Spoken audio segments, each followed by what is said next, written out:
Job জাগো তবে সবেরা একটা কথা আছে না, তাই আমি আজ থেকে নতুনভাবে আমার ব্লগ যাত্রা শুরু করেছি। হয়তো এই পথটা সহজ হবে না, কিন্তু আমি চেষ্টা করে যাব। আমি চেষ্টা করব এটা যেন একটা ভিডিও না হয়, এটা যেন আমার জীবনের একটা স্বপ্ন, নতুন আশা, নতুন করে এগিয়ে চলার একটা গল্প হয়ে থাকে। এতে আমি আমার প্রতিদিনের মুহূর্তগুলো আপনাদের সঙ্গে ভাগ করে নেব। এই আশায় নতুন করে আবার আমার একটা নতুন যাত্রা শুরু করেছি। অনেক দিন কাজের থেকে বিচ্যুত থাকার পর আবার হঠাৎ করে যখন নতুন কিছু শুরু করতে হয় না, তখন অনেকটা ভাবতে হয়, অনেকটা চিন্তা করতে হয়।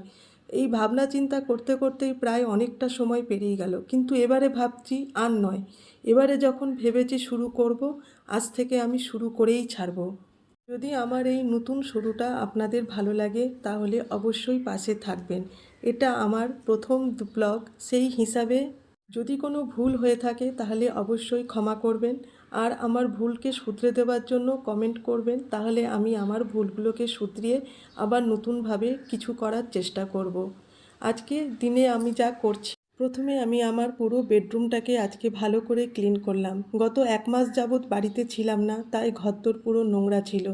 আর তার সাথে দেখুন প্রকৃতিরও একটুখানি ঝলক দেখাচ্ছি।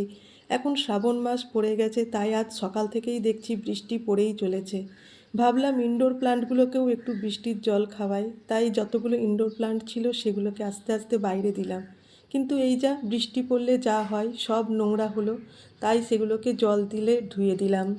এবার একটা একটা করে গাছকে আবার ভেতরে নিয়ে যাচ্ছি।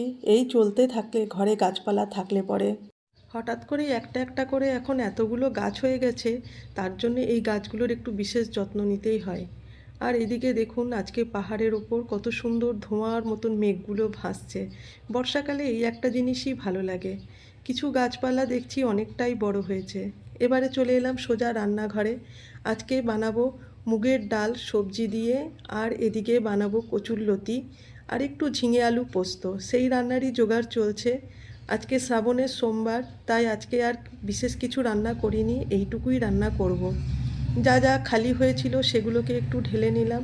ঢেলে রান্না বান্না তো শুরু করেই দিয়েছি। এখন অলমোস্ট হয়ে এসেছে। এই যে ভাতও হচ্ছে, আর তার সাথে সাথে একবার করে যাচ্ছি গিয়ে বাইরের প্রকৃতিটাও দেখছি।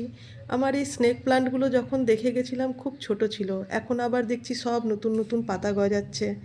আজকের দুপুরের এই ছিল আমার লাঞ্চের মেনু। কেমন লাগলো আমার লাঞ্চের থালিটা?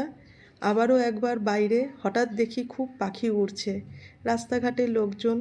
আমার এই ভিডিওটা যদি ভালো লাগে তাহলে অবশ্যই লাইক, কমেন্ট আর সাবস্ক্রাইব করবেন।